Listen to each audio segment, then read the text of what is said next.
Hi everybody, this is Ali from this Life of Ali in Australia. I did manage to get out the backyard, so I just thought I'd show you what we got. My rosemary bush is still taking off. These are corn and snow pea seedlings that I grew from seed. So that was the first part. That's my elderberry there that my partner told me was dead. And I said, no, it's not, and I was right. And then along here we got strawberries, and we got quite a few coming up. I don't know if you can see in there. So they're coming out already. A couple of red ones in there. This is my pomegranate tree, and more strawberries. So it's a whole flower bed full of strawberries, but I don't know if you can see the colour. Look at that. Anyway, there were a whole heap more out here apparently, but strawberries I mean, not the plants. All the plants have survived, but yeah, the kids came out, and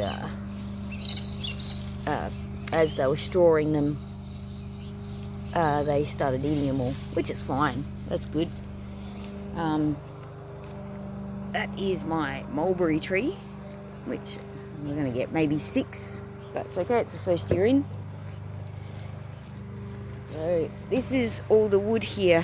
This was originally from my place, which we sold. So my dad had come down and built me a garden bed, and we had these massive sleepers, and it was my birthday present, and we made sure we took them before the other lot moved in, because it was worth a fortune, plus my dad made it for me. Anyway, chicken coop, that's going up in the back corner there once we get it around. This bed has radishes in it at the moment. Some of them are starting to come up. And then here are all my tomatoes that I was telling you about.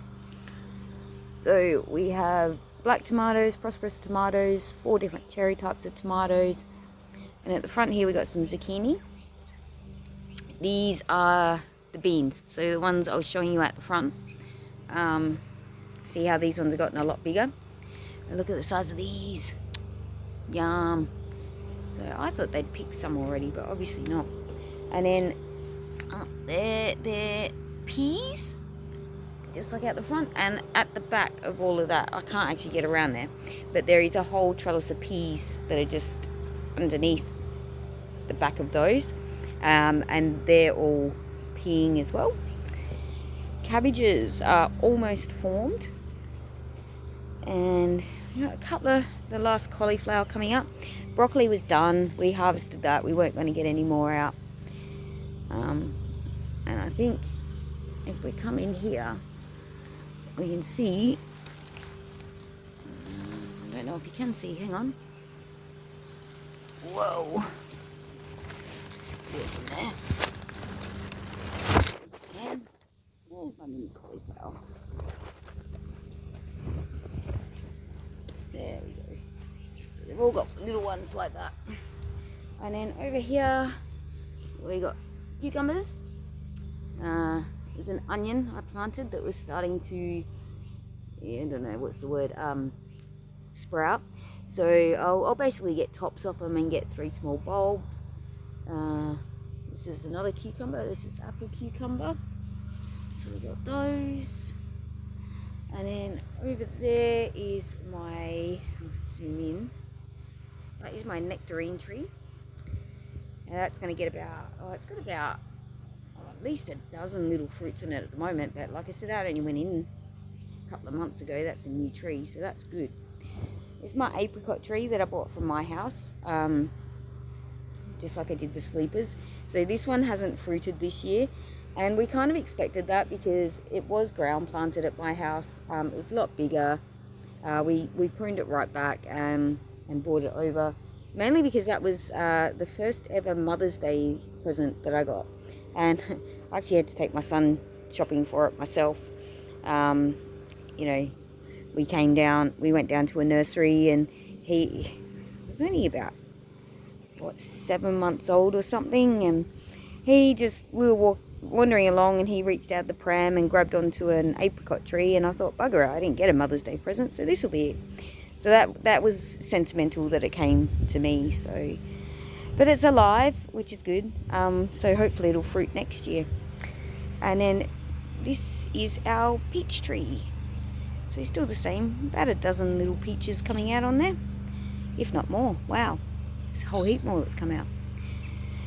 So anyway, there's quite a few more things that I do want to get planted. I mean, once these come out, like I said, the cabbages are almost done. Cauliflower's forming, so maybe a couple of weeks. And then hopefully the seedlings out the front that I showed you will be ready. So I've tried to sort of stagger grow the seedlings. Oh, I've got this down here. That's lettuce. So, yeah, that's all coming up. That's good. Lettuce is so expensive. But yeah, and then from here, like that's a lemon tree that doesn't fruit, so that's going to come out, and that bird of paradise will get moved down that back corner down there, and those sleepers that I was telling you about will build up out and around here. So in front of where the rosemary was before, sorry, we're back to the strawberries. So this is why I struggle to get out here, because there's a bit of a slope. There's also a nice tree branch, or root, sorry I should call it, that's coming out. So this area here will all get cleared out. So this is where, so those parts of the tree there, they'll all get chopped back as it needs to.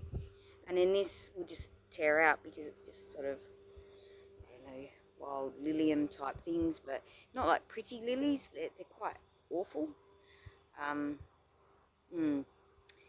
then what we'll do is build the bed down along here, up to like the rosemary, and up here where the corn is, and then I'll have all that area as planting area as well. So I mean, I think my partner's a bit surprised. His ex wasn't really into gardening. My ex really wasn't into gardening. It's really been a me thing.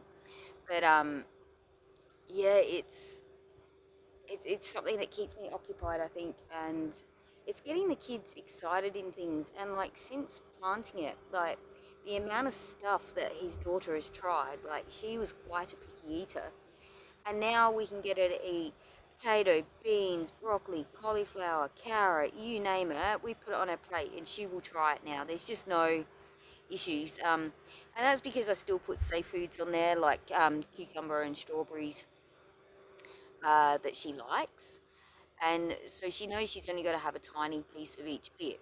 Now that tiny piece has like gone from having a tiny piece of broccoli and a tiny piece of cauliflower on her plate to what, like, we will now cook up a big pot of just veggies, and she loves the boiled potato. She doesn't like mashed potato. She doesn't like roast potato. She doesn't like wedges. She likes chips. But she likes boiled potato. And I mean, who knew? But like I said to my partner, well, who's bothered to try that on her before? And it's only because we were too lazy that night, because we were all so sick to actually make mashed potato, that we just chucked everything in a pot. And she devoured it. And so, every night now she has boiled potatoes. And it's so much healthier than chips. Don't get me wrong, there's still the times that she wants nuggets, and that's fine. Even different meats. Like this week she tried a little piece of marinated steak. She tried a satay chicken skewer. Like, okay, she didn't like those two, but that's fine. She gave it a go. She actually liked the steak better than the chicken skewer. And I was like, oh, okay, well, it's basically peanut butter and chicken. Like, how can you go wrong? But one thing she did like was, so right before the COVID thing happened, I told you I'd had a couple of good days. We did go and do a bit of a shop just to, stock up, because we had all the kids there. And it wasn't much that we bought, but in in Woolworths, I love Woolworths. I don't know, just where I am, our Coles is not good. It's awful, and our Foodland is about triple the price. So I mean, don't yes, I understand you get what you pay for, but sometimes when you're on a really tight budget, you just can't do it. But Woolworths had little packages of mortadella. So like the Italian, I guess it's like Italian Fritz really is the best way to describe it. And they were 200-gram packets, and that had been sliced in a deli, and they were marked down.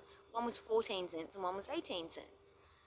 And like our kids all love Smiley Fruits, and they love fruits. Um, which anybody not from South Australia is basically like Devon, but it's only made in South Australia. We get Devon here as well, but it's not the preferred lunch, kids' lunch meat. Um, so anyway, we bought a little bit of Smiley Fruits, and then I picked up those two, and I said, "Oh, what are the chances if I just chuck them on the pick platter that the kids will eat it?" And and they did. And so there you go. So we, for a child that only ate Smiley Fruits, didn't even like normal fruits, and then slowly like normal fruits, she's now eating mortadella, which is crazy. And they had some shaved silverside as well, or shaved corned beef, and yeah, we just got about 100 grams, and that was just for me in case I wanted a sandwich. But I just at a random threw a couple of bits of that on there as well, and she likes that. So she won't eat ham, but she'll eat corn silverside. So go figure. Um, but yeah, but getting them out in the garden, like I said, she's now picking strawberries out here, and she says they taste so much better, and you know, it's actually getting her to start now and go, well, Dad, can we actually go up the farm so we can, you know, help Uncle R go and pick the strawberries, and can we help Uncle R go and pick the raspberries? And yeah, that's a massive, massive change in just a couple of months, and it's just purely by being not by perseverance. Like we haven't been nasty. It's just been not making a big deal about what goes on her plate. You know, ignoring the whining, and once she realised she wasn't getting that extra bit of attention because she was whinging, um, and then then she realised that she still had stuff that she's safe with on the plate, and that she could go and have a sandwich or that after she's finished what's on her plate. We've had no issue. Like she actually eats better than the boys sometimes. Um, yeah, so it's just a thing. Like just like I said, we weren't nasty. We just gradually introduced things, but you know, yeah, we're working on it. And like I said, she's probably eaten more fruit and veg with us, in the last, well, it's been what, nearly 6 months since I've been out of hospital. So the weeks that she's here, then probably, in her entire life, because they don't get that at their mum's house, and my son doesn't get it at his dad's. So, yeah, I can tell you, we went through a lot of toilet paper though, but that's a good thing. Anywho, it was just a quick garden tour that's gone on a bit longer. Sorry about that. Um, Hope you like, comment, and subscribe. And yeah, let me know if you want to see some more things like that. Or like the garden, I can keep you updated as I get new things or as new seeds pop up. Um, and yeah, like I said, hopefully there should be a food bank haul soon. But we'll see. Take care.